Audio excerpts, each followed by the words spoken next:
You're listening to the Raiders NFL Draft Podcast. Here are your hosts, Bucky Brooks and Rhett Lewis.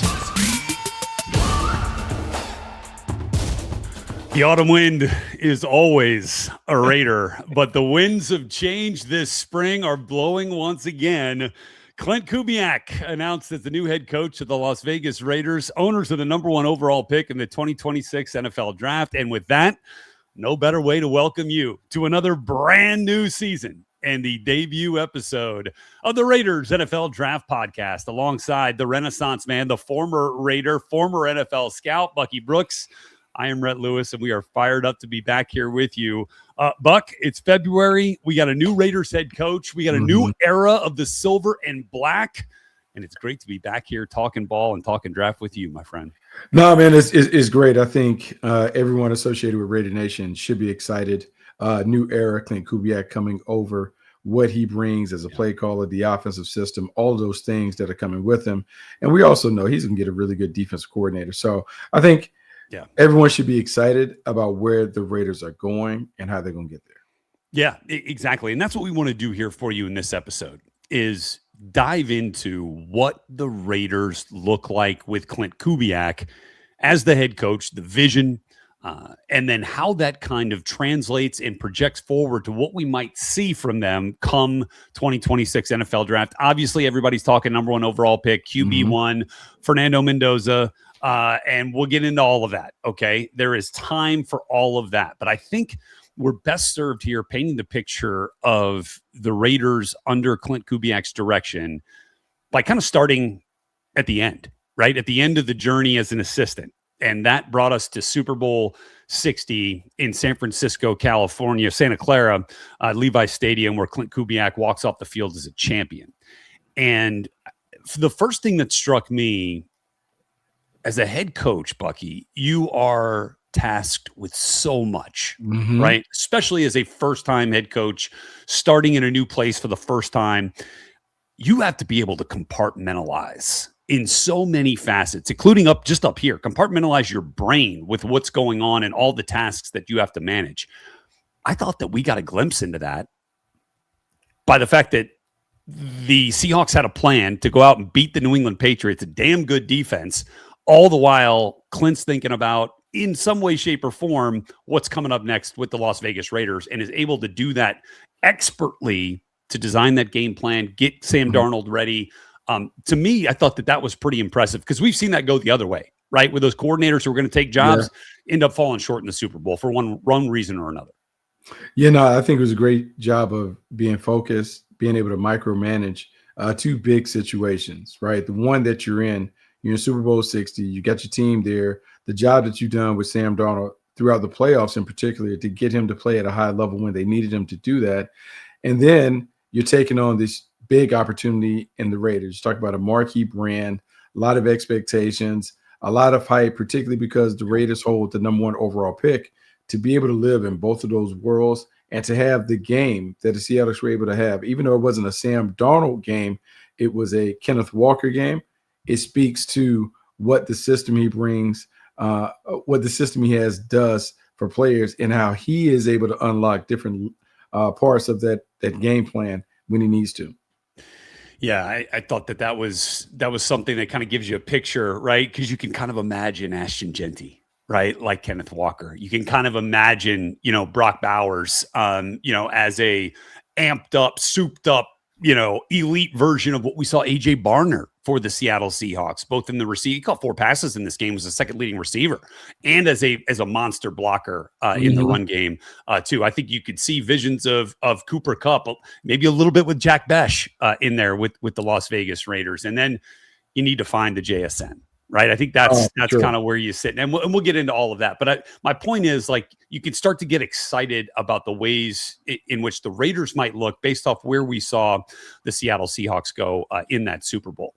So Kubiak just finishes his 12th season in the NFL, 16th season as a coach, regardless, after being a 4-year letter winner as a safety at Colorado State, where, by the way, he was invited to play in the East-West Shrine Bowl, which is where this journey began for you and I in Las Vegas when the Shrine Bowl was there a few years ago.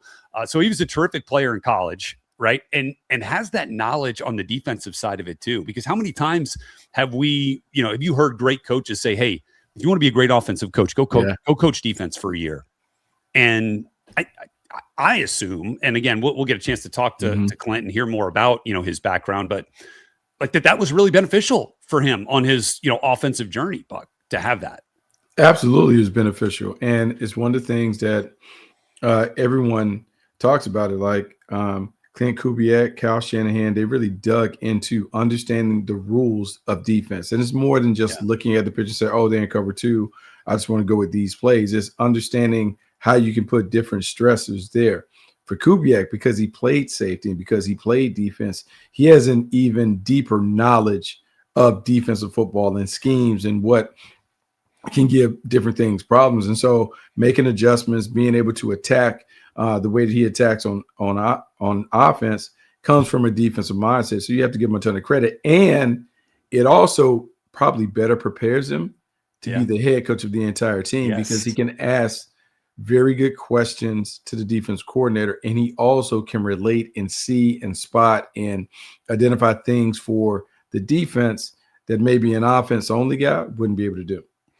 Yeah, I think that's a really valuable piece to have as part of the resume, and surely part of the conversations, right, with GM John Spytek, with ownership, with Tom Brady, with everybody that was involved in the hiring process, is that the command of the entire team, right? Because you love having an offensive guru, right? And look, it's something the Raiders need clearly based off what we've seen over the course of the last couple of years.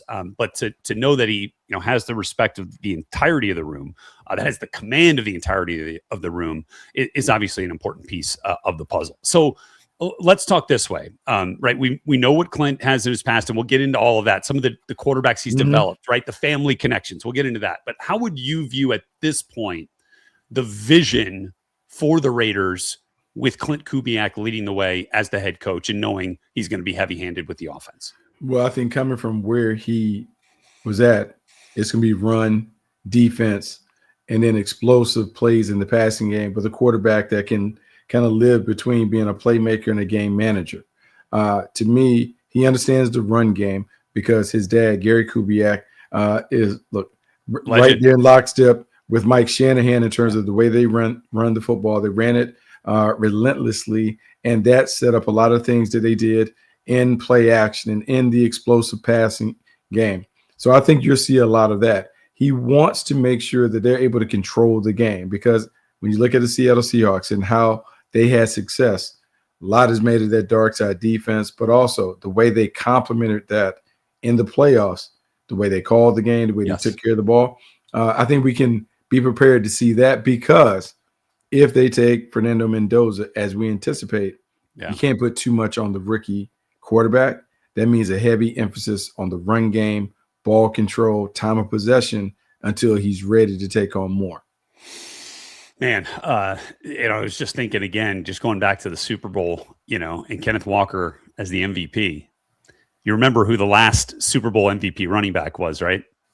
That was Terrell Davis. Terrell Davis. Remember who the offensive coordinator was, right? I do. Gary Kubiak. I do. Yes, sir.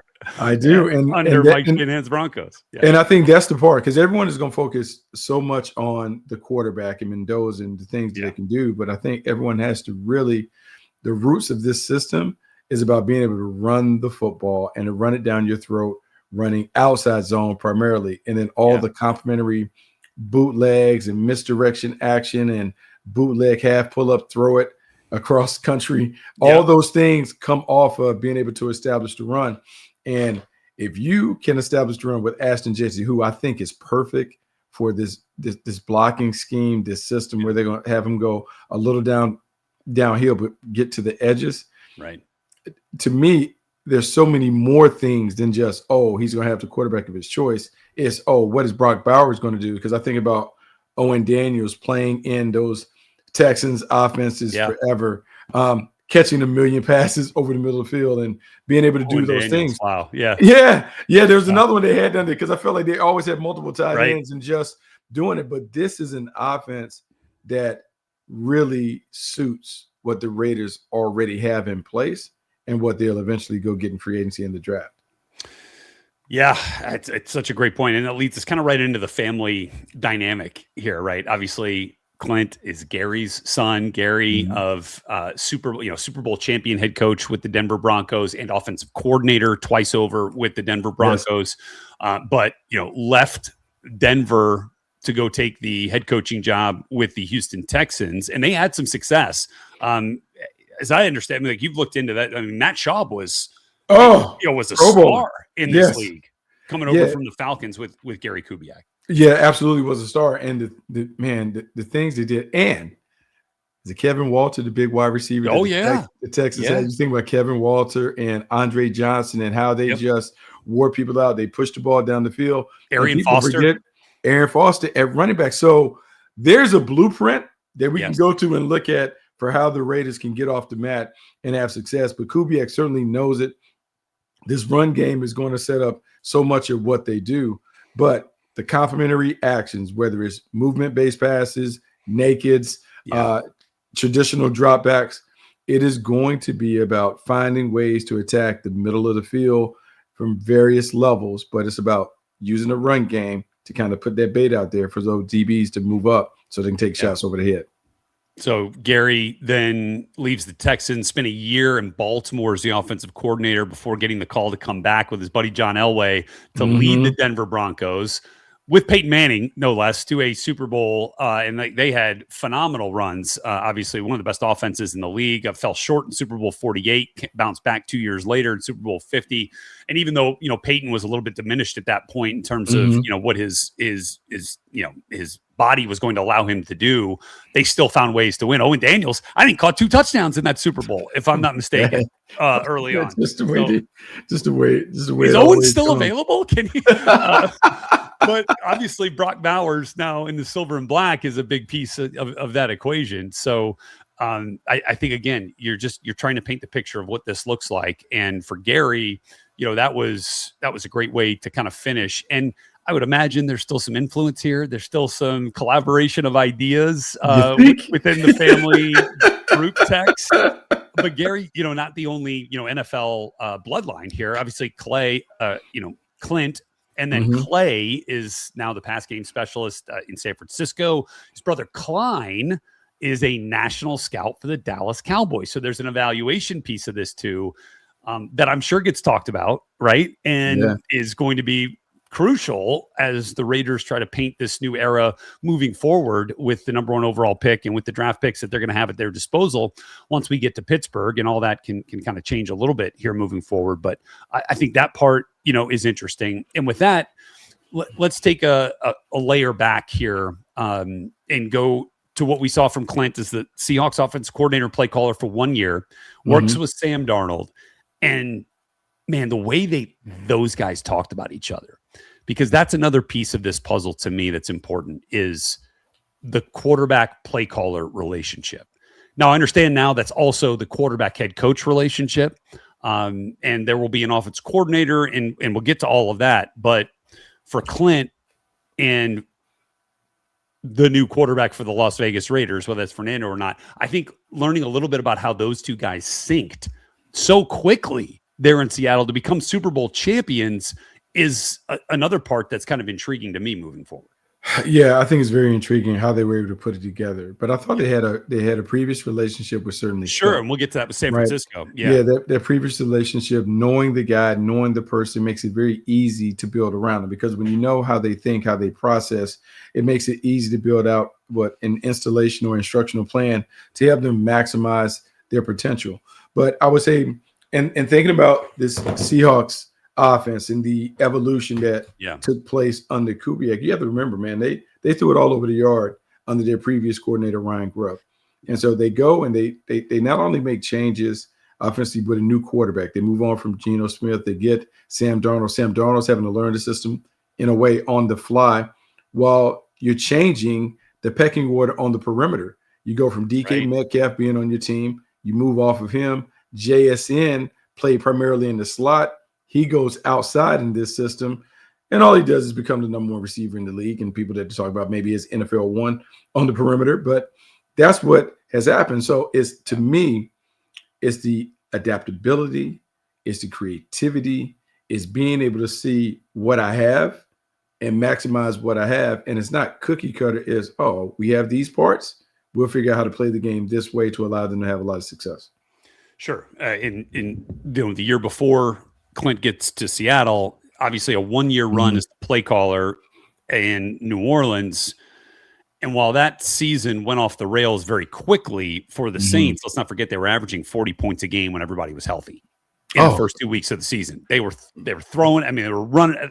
The whole thing was singing, and then the injuries started to mount, and things got a lot more difficult. And they end up starting Jake Haener and Spencer Rattler over the course of the 7 games of the season. And Carr was injured and didn't finish.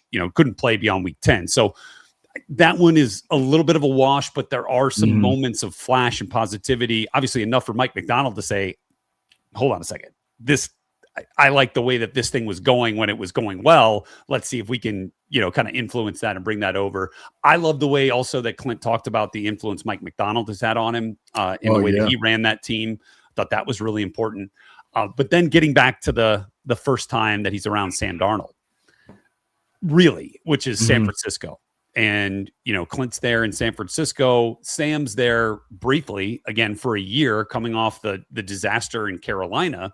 And I thought this was really interesting because Sam talked this year about that year in San Francisco as being pivotal, for his career arc. Pivotal in that, look, he knows the basics. Right. There's an inherent institutional knowledge as a quarterback that you gain from going through the ranks as a collegiate player, and then wherever your stops are, wherever the coaches are, whoever the coaches are that you're around. But he talked about how that time in San Francisco with Klint and with Kyle helped shape the way he understood defense. The way he understood what he was looking at and the way that defenses were trying to attack him.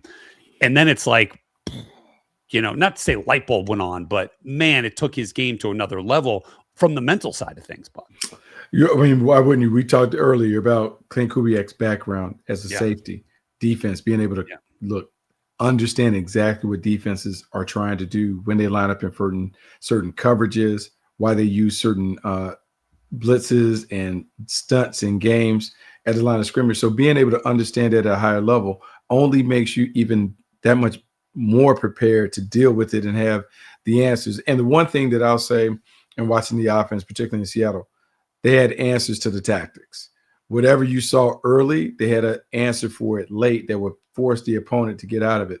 To me, that's not only coaching, but that's also an innate feel for when I need to switch it up to get to other parts of my playbook that will help us continue to move the ball and get these plays. I think the defensive background of Kubiak and even of Shanahan, I think is underrated, but is one of the reasons why you should be bullish on him being able to turn around this offense that's been dormant for years. Yeah, exactly. And then, some of the other quarterbacks that he's been around, obviously Brock Purdy, was there in San Francisco as well and had a good run that year for the 49ers. I mentioned Derek Carr. Kirk Cousins is an interesting one. Spent a few years in Minnesota with Kevin Stefanski and Mike Zimmer and that whole crew before Stefanski left to take the Browns job. And I mean, Kirk was perennial Pro Bowler, in those years, was surgical at times. And again, I just think Cousins, Darnold, we'll get to Fernando again, but that's just 3 more years of proof of concept in a certain way, right? With what to expect and what we've seen already. Yeah, like there's so many different things, so many layers to it all. And I've said this about this system and the way that it goes. It is a system that can turn average players into Pro Bowlers into MVPs. And depending on where you fall on the pecking order, you can expect to improve and progress, and you're going to land at one of those elite categories when it comes to quarterback play. Some of it is because they understand defense. Klint Kubiak's going to put the quarterback in an opportunity to succeed, and we've seen it over and over again. But I'll say this because we talked about Gary Kubiak. I think we have to also mention Kyle Shanahan and Mike Shanahan and how Kubiak-Shanahan family intermingling has been everything. Because when Gary Kubiak is offensive coordinator for Mike Shanahan, look, man, they put that thing together. And so all the success that we've seen, Kyle and some of the ones under him have. Look, his dad played a big part of shaping the concepts and the schemes that we're seeing have an impact today. Okay. So those are the majority of the quarterbacks that Klint has worked with. I should also throw in Ryan Tannehill, Gerard Johnson, Johnny Manziel, after a brief 3-year stint down at Texas A&M. Also spent a year coaching receivers at Kansas. So 4 years in college, 12 years in the NFL. His 13th season in the NFL will be his first as the head coach of the Las Vegas Raiders. The one thing that you don't see in that lineage is a quarterback that was groomed from his rookie year, right? Yeah. As a starter, as the number 1 overall pick, as the guy to carry the hopes and dreams of a franchise. Yeah. Because make no mistake, that's what number 1 overall is. Oh, 100%. I mean, that's what it is. And anything you think like that means multiply it maybe by 10, because that's the expectation. That is the inherent pressure, whether you view it as a privilege, view it as a problem, that's what it is. So that's the one thing that I'm curious about there, Bucky, is how Klint will approach and prepare a rookie to potentially start week 1. It's going to be a challenge, and it's going to be a challenge for a guy who has never had to really take a young quarterback and put him on the field in I would say high stakes competition.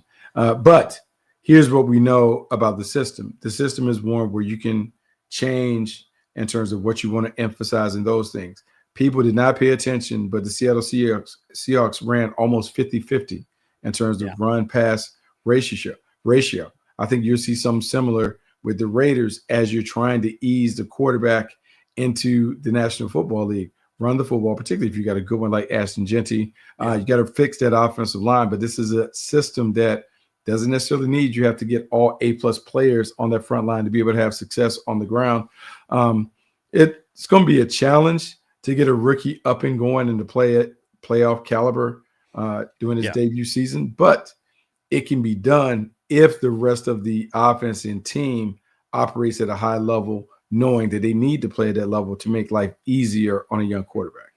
No question. No question. And I think that's something that we'll learn. And the other thing that I'm really intrigued by, and I nerd out on this stuff, process, leadership, the way that you run an organization, the way that you impact the people around you, the way that you bring them up and lift them up. And we'll learn more about that, from Klint. But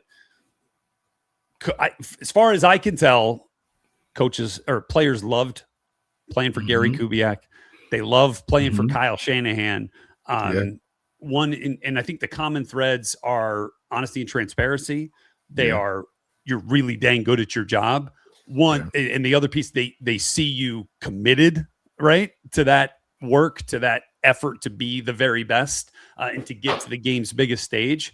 And those are areas where I feel like, Klint Kubiak has been around so many greats, right? Starting with dad, starting with his family, that you're in a pretty good spot from that standpoint here.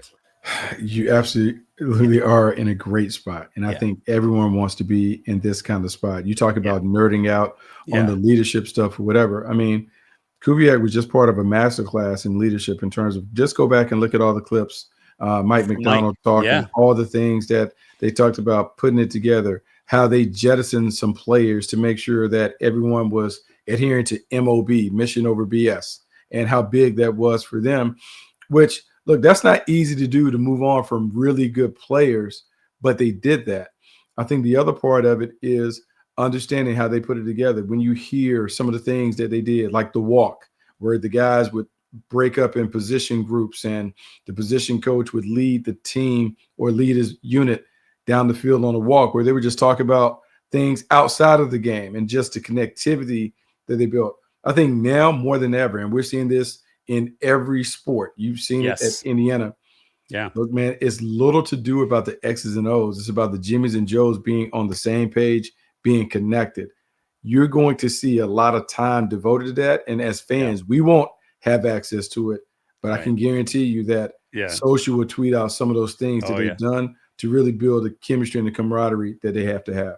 And he'll have his own twist on it, right? And it, own way to kind of put a stamp on the way that he wants these guys to connect as teammates, as players, as those who wear the silver and black. And all right, as I mentioned, like we've got this entire run covered for you, right? From now until the draft in Pittsburgh, and the draft picks are in the week after the draft. So we're here with you every step of the way.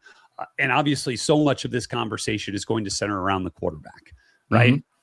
Based off the way things happened with the Raiders in 2025, and based on the fact they have the number 1 overall pick, and there is a clear-cut number 1 quarterback in this draft, and it is Indiana's Fernando Mendoza, a 16-0 national champion from my alma mater. There you go. There we are. I thought you had the rose is for the Rose Bowl, which began that college football playoff journey with a win for Indiana over Alabama. But we want to lay out the case for Fernando in detail, in depth. And I've got so much from spending the last year with the Hoosiers that I want to give to everybody along this journey. But I would love to give a little teaser here, Bucky, for you. The case for Fernando in a Klint Kubiak offense, based on what you've seen from him, like how would you kind of wet the whistle of Raider Nation here on what that might look like? Well, I think the number one thing, and people will talk about prospects, you can look at the floor or the ceiling. The one thing that we know, Fernando Mendoza's floor, if that is paired with a system like Kubiak, we could say that reasonably, like, look, we've seen Kirk Cousins. Very high floor. You've seen Kirk Cousins have a tremendous amount of success in this type system. We have seen a Jared Goff have a tremendous amount of success in this system. I've talked about Matt Schaub and others having success in this system. Look, man, I'm not saying the system is infallible, but kind of it is. If you have someone that just follows the process, connects the dots, takes what the defense gives you, man, there are just so many things that would do it. And when you think about the supporting cast, because so much of the success of a young quarterback is dependent upon the supporting cast, man, they have 2 ready-made pillars and a running back in Ashton Genty and a tight end in Brock Bowers. Yes, you need to go and get a perimeter player, but that's easy to get, whether it's in this draft class, whether it's in free agency. You can go get a true number 1 receiver to complement Bowers and Genty. But just having those 3 things alone gives you a start. And if you can fix the offensive line, and this system is one where you can do it with B's and C's. You don't need a bunch of A guys at the line of scrimmage. So I think for Mendoza, this works. And if you go all the way back, not only at what he did at Indiana, I think the better part is looking at what he did at Cal. In Cal, he utilized his legs more. It was a more movement-based system. You saw RPOs. You saw him run a little bit. And when you think about this system being on the move, like Sam Darnold was, bootlegs, half rolls, coming out the back door, making people defend the entire field because the quarterback is athletic enough to challenge you in that regard. Mendoza has that. People will look at that run that really sealed the deal in the national title game. Yeah. Look, he's athletic enough to make plays. He's athletic enough to do it, but he's a guy who is fearless, and he's a guy who has made big plays and big moments for his team. So, yeah, they're going to be a lot to be excited about when the Raiders have a chance to get him. No question. And we will continue to collaborate and talk about the case for Fernando Mendoza over the course of the next couple of months, and it will be a feature of one of our next big episodes here for you on the Raiders NFL Draft Podcast. We are just beginning this journey, but we are fired up to be along this path to the draft with you guys. We appreciate all of you out there in Raider Nation and all of our friends at Silver and Black Productions who continue to make this podcast sing each and every year, and this show sing. Hope you're enjoying all of the content that we brought you in years past and that we're going to get for you here this year. So for Bucky Brooks, I am Rhett Lewis. Thanks for being with us here on this maiden voyage, and we look forward to the next episode and beyond here with you. Thank you for listening to the Raiders NFL Draft Podcast. Make sure to subscribe to the Raiders Podcast Network wherever you get your podcasts.